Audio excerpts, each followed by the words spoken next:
십자가 그 사랑 속에 모든 답이 있습니다. 지금 여러분들이 우리 찬양팀과 함께 부르신 그 가사 속에 오늘의 설교와 주님께서 우리에게 베푸신 복음이 다 담겨져 있습니다. 십자가 그 사랑 안에 항상 머무시는 우리 모두가 되시기를 주님의 이름으로 축원을 드립니다. 우리가 이미 다음 주에 있을 야영회와 또 침례 시문에 대한 것을 마쳤기 때문에 저는 오늘 이 시간에 여러 성도님들에게 간단한 말씀을 증거하려고 합니다. 우리는 다 각자 자기의 인생길을 살아가고 있지만 우리 모두는 다 십자가의 길을 걷고 있습니다. 여러분, 이 사실을 믿으십니까? 이 사실을 기억하고 계십니까? 우리가 예수님을 개인의 구주로 영접한 이후로 우리 모두는 다 십자가의 길을 걷고 있었습니다. 십자가의 길을 걷자고 여러분에게 호소드리고 있는 것은 여러분들이 다른 길을 걷고 있어서가 아니라 내가 지금 걷고 있는 이 길이 십자가의 기름을 잊고 있었기 때문입니다. 우리는 이미 다 십자가의 길을 걷고 있는 사람들이었어요. 오늘 침례를 받으시는 우리 김수진 성도님, 십자가의 길을 걷기로 결심하신 것입니다. 그 길은 행복하고 복된 길이기보다는 사실 고난의 길입니다. 여러분에게 오늘 질문을 드리고 싶은 것은 앞서 드린 설교 말씀에 이어지는 바로 이 제목입니다.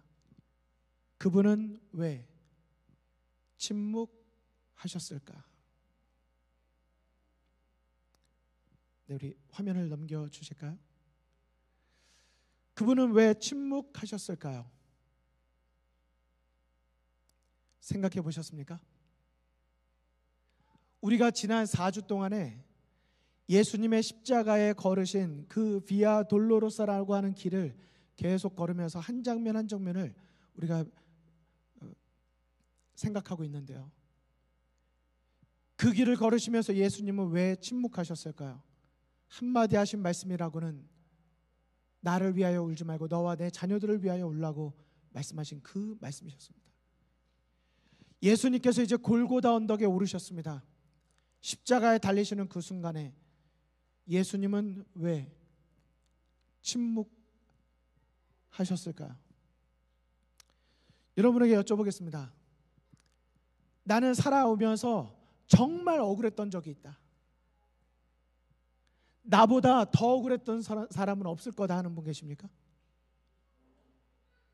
제가 한국에서 이렇게 주말 집회를 하다가 제가 장남처럼 생겼습니까? 막내처럼 생겼습니까? 라고 여쭤봤을 때 앞에 계신 한 할머니께서 장난처럼 생겼다고 해서 제가 충격을 받은 적이 있었습니다. 저는 장남이냐 막내냐를 물었는데 장난처럼 생겼대요, 제 얼굴이. 그날 뭐라고 설교했는지 기억이 잘 안 납니다. 정말 장난처럼 생겼나요? 제 얼굴이 장난처럼 생겼다면 어쩌면 제 얼굴은 좀 억울한 얼굴일지 모르겠어요. 그런 표현 하잖아요. 하지만 그런 거 말고요, 진짜 억울한 경험을 해보신 적 있으십니까? 제가 두 사람을 소개해드리겠는데요. 지금 보시는 이 사람은요, 얼마나 억울했냐면 살인 누명을 써서 억울한 옥살이를 했습니다. 그것도 15살 때. 네, 우리 다음 장면입니다. 살인 누명을 써서 억울한 옥살이를 했는데 이 내용에 보시면 15살 어린이였던 학생이었던 이 친구가 택시 기사가 살해된 직후에 누군가 뛰어가는 걸 목격했어요. 유일한 목격자로 경찰에 적극 협조를 했지만 범인을 못 잡은 경찰은 최군을 살인범으로 몰아가기 시작합니다. 경찰서도 아닌 여관으로 끌려가서 두들겨 맞은 최군은 어쩔 수 없이 더 이상 맞기 싫어서 내가 죽였다고 거짓 자백을 해요. 그렇게 옥살이 10년을 살아갑니다. 25살이 됐어요. 가장 청춘이라고 여겨지는 그 나이 때, 제일 마지막에 기사 문구 보이십니까? 그 사이 경찰이 진범을 잡고도 놓아주는 황당한 일까지 벌어졌습니다. 여러분, 우리가 억울한 적이 있죠. 저도 억울한 적이 있습니다. 하지만 살인 누명을 쓴 것만큼의 억울함이었을까요? 우리의 억울함이? 그래서 감옥에 가서 10년을 머물렀는데 들어보니까 진범을 잡고도, 진짜 범인을 잡고도 놓아줬대요.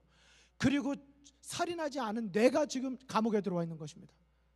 여러분, 이 소년의 입장이 여러분과 제가 됐다면 가만히 계시겠습니까? 아니면 할 말이 많으시겠습니까? 아무나 붙잡고라도 내 억울한 누명 좀 풀어달라고 얼마나 하고 싶은 말이 많을까요? 그런데요, 이 억울한 사람보다 더 억울한 사람이 있습니다. 두 사람이에요. 31년 만에 살인 누명 벗은 당사자들, 경찰 용서 못해 울분을 터뜨렸습니다. 여러분, 여기 내용을 다 지금 읽을 수 없지만 낙동강변 살인사건이라고 한번 나중에 검색해 보시면 아주 유명한 살인사건입니다. 여기 제가 밑줄 근 데만 읽어드릴게요. 31년 만에 억울한 누명을 벗었지만 환하게 웃지 못했다. 그간의 억울했던 감정을 토해냈다. 마스크로 얼굴이 가려져 있었지만 31년간 억울한 누명을 쓰고 살아온 감정은 가려지지 않았다. 그런 사람을 어떻게 용서하겠느냐? 그 사람들은 악마다. 절대 용서할 수 없다. 복수보다 관용 베풀고 그 사람도 살 수 있는 길을 열어주자 생각했지만 재판에서도 부인하는 모습을 보고 그런 사람 어떻게 용서하겠느냐며 강경한 입장을 보였다. 저는 고문한 경찰관이 공개를 원한다. 왜 피해자는 공개하는데 가해자는 공개되지 않느냐고 따졌습니다. 그런데요, 이 억울한 누명을 쓰고 31년 동안 감옥에 있었던 이분이 고문을 당했다고 지금 말했는데 고문당한 것을 그림을 그렸어요. 그 그림이 이것입니다. 이들은 검찰 수사 때부터 경찰로부터 고문을 당했는데 보이십니까? 자, 좀 더 크게 보여드릴게요. 손과 발을 묶고 책상에서 뒤엎어 놓은 다음에 얼굴이 뒤집어져 있는데 거기에다 주전자에 물을 담고 코와 입에다가 물을 붓는 것입니다. 여러분 생각해 보십시오. 수영하다가 코에 조금만 물 들어가도 견디기 어려운데 계속해서 숨 못 쉬게 코에 들어올 때 숨 쉬려고 하면 물이 들어오고 얼마나 괴로웠을까요? 근데요, 저에게 이 기사가 더 가슴이 아팠던 건 이것 때문입니다. 21년 동안 딸이 2살일 때 억울하게 감옥에 간 거예요. 그리고 22년이 지나서 나왔는데 누명을 벗은 건 31년 만이지만 24살이 된 거예요. 여기 딸 있으신 분들, 자녀 있으신 분들 생각해 보세요.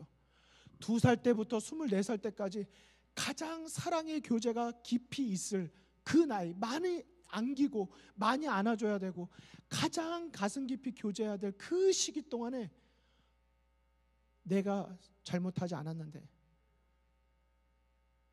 그 시기를 다 놓쳐버린 것입니다.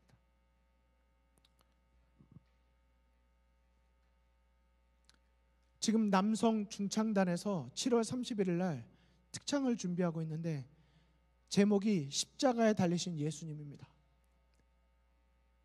저는 그 찬양을 부르면서 여러분 모두가 그냥 단지 노래를 부르는 것이 아니라 실제로 십자가에 달리신 예수님을 묵상해 보셨으면 좋겠어요. 질문 드리겠습니다. 예수님 억울하셨을까요? 안 억울하셨을까요? 알고 계시죠? 그 당시에 성 밖에 쫓겨나서 십자가 들에 죽는다는 것은 악질범 중에 악질범들이었습니다. 그런데 3개의 십자가가 있었을 때 예수님께서 어디에 놓이셨죠? 왼쪽이었습니까? 가운데였습니까? 오른쪽이었습니까? 예수님은 두 편 양쪽 강도 사이에 달리셨습니다. 뭘 뜻했을까요?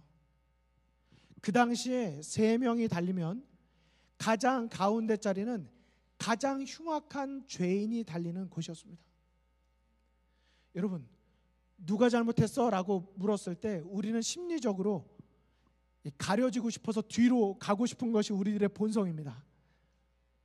나는 좀 뒤로 가고 싶어요. 그런데 예수님은 정중앙의 십자가에 달리신 것입니다. 억울하셨을까요? 억울하지 않으셨을까요?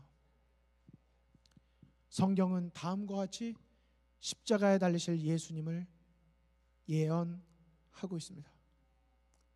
우리는 다 양 같아서 그릇 행하여 각기 제 길로 갔거늘 여호와께서는 우리 모두의 죄악을 그에게 담당시키셨도다. 그분이 죄가 없으신데 우리의 죄 때문에 그분이 달리신 것입니다. 억울할까요? 억울하지 않으실까요? 근데 그 다음에 말씀을 보십시오. 이것이 이사야 53장의 예언입니다. 그가 곤욕을 당하여 괴로울 때에도 그 입을 열지 아니하였으며 마치 도수장으로 끌려가는 어린 양과 털 깎는 자 앞에서 잠잠한 양같이 뭐 하셨다고요? 그 입을 열지 아니하셨습니다. 곤욕과 신문을 당하고 끌려갔지만 그분의 입에는 거짓이 없을 뿐만 아니라 그분은 침묵을 지키셨습니다. 여러분, 예수님의 침묵에 대한 영감의 글을 여러분에게 이렇게 읽어드리고 싶습니다. 사형장에 도착해서 죄수들을 형틀에 묶었다. 두 강도는 그들을 십자가에 붙들어 매는 사람들의 손에서 벗어나려고 뭐 했지만요? 몸부림쳤지만, 여러분, 몸부림쳤을 때 그들이 가만히 조용히 쳤을까요? 이랬을까요? 소리를 지르고 나를 왜 이렇게 하냐고 했을 것입니다. 하지만 보십시오. 예수께서는 아무런 저항도 하지 않으셨습니다. 한 말씀 더 보실까요? 사단은 모든 점에서 그리스도를 공격했지만 그분은, 잘 보십시오, 생각으로나 말로나 행동으로도 범죄하지 않으셨다. 그는 광포함도 그 입에 괴사도 없으셨다. 죄 한 복판을 행하면서도 그는 거룩하고 순진하고 더러움이 없으셨다. 그분은 침묵을 지키셨습니다. 예언된 그대로 그분은 입을 다무셨습니다. 열지 않으셨어요. 예수님께서 하신 말씀이 하나 있습니다. 군병들이 못 박을 때 하신 말씀이 한마디가 있어요. 그 말씀을 보십시오. 아버지여 저희를 사하여 주옵소서. 자기 하는 것을 알지 못함이니이다. 여러분 기억하십시오. 침묵을 지키신 예수님께서 십자가에 달리실 때 하신 한마디 말씀은 저희의 죄를 사하여 달라고 하는 말씀이셨습니다.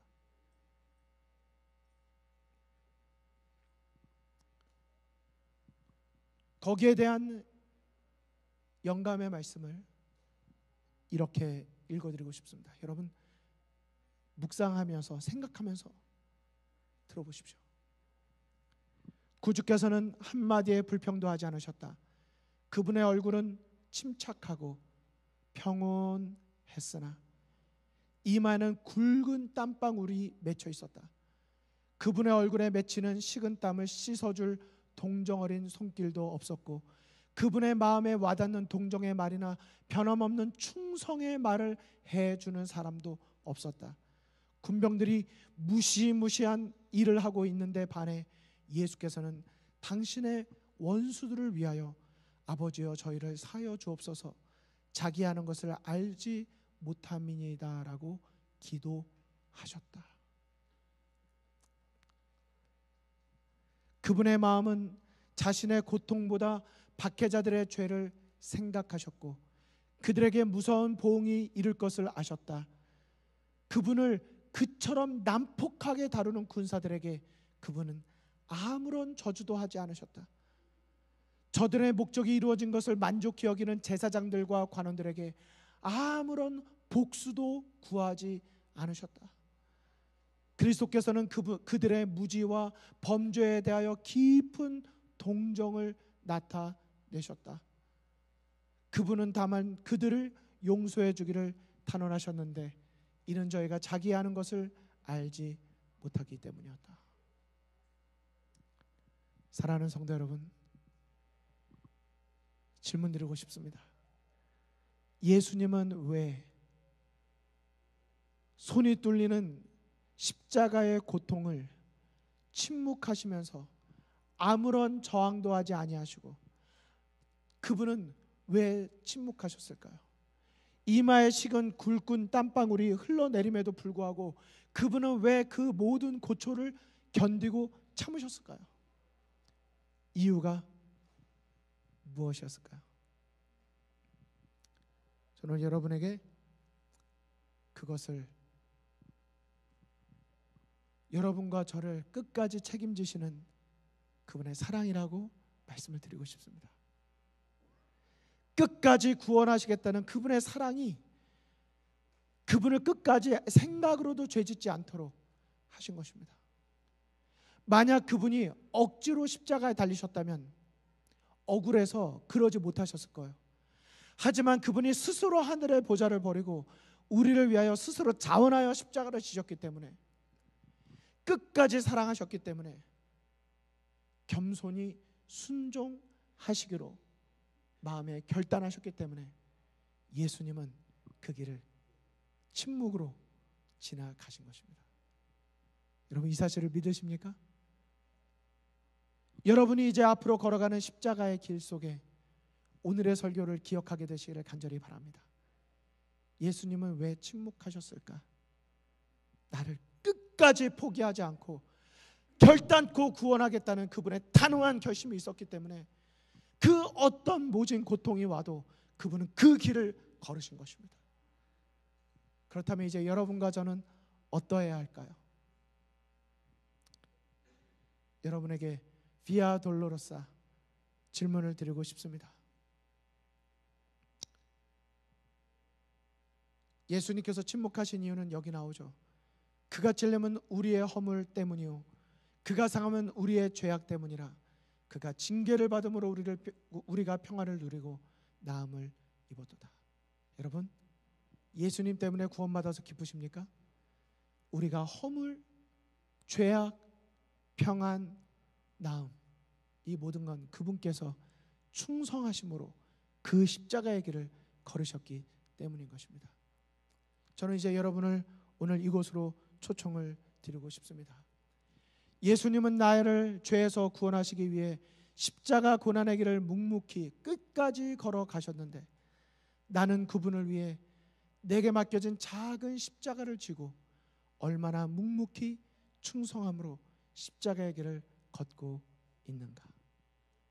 오늘 침례를 결심하신 성도님도, 또 오늘 이 자리에 계신 모든 성도님들도 우리 함께 시작하신 이 십자가의 길을 예수님처럼 침묵함으로 끝까지 순종하고 견딤으로 우리 하늘 분향에까지 이르게 되는 여러분과 저 우리 모두가 되기를 간절히 바라면서 말씀을 마치겠습니다.